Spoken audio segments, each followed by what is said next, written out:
તે જેમ તેમ કરીને જુગનુ કબૂતરના માળાની પાસે પહોંચે છે.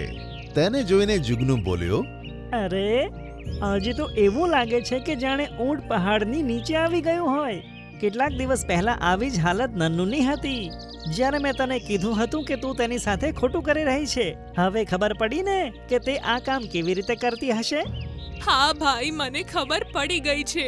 મારે નન્નુની સાથે આવું નહોતું કરવું જોઈતું. આ કામ ખરેખર બહુ જ ભારે હતું જે મેં એને આપી દીધું હતું. તને તારી ભૂલનો પસ્તાવો થઈ રહ્યો હોય તો ઠીક છે.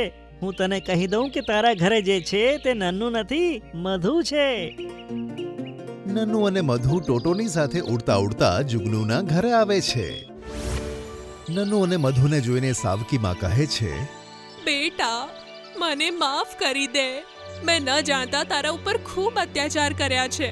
મને હવે ખબર પડી ગઈ છે કે મારે આવું નહોતું કરવું જોઈતું. હવેથી આપણે મળીને કામ કરીશું. ચાલો, તને તારી ભૂલનો પશ્ચાતાપ થયો તે સારું છે. ચાલ, હું તારી દીકરીને તારા ઘરે મૂકી જાઉં. નહીં તો હું થોડા દિવસ વધારે રહું તારા ઘરે. આની પર ટોટો હસવા લાગે છે અને જુગનુ પણ હસતા હસતા કહે છે, મધુ, રોકાઈ જા. બેટા, તને લાગે તો રોકાઈ શકે છે, પણ હવે મને ખબર પડી ગઈ છે. હવે હું આવું ક્યારેય નહીં કરું.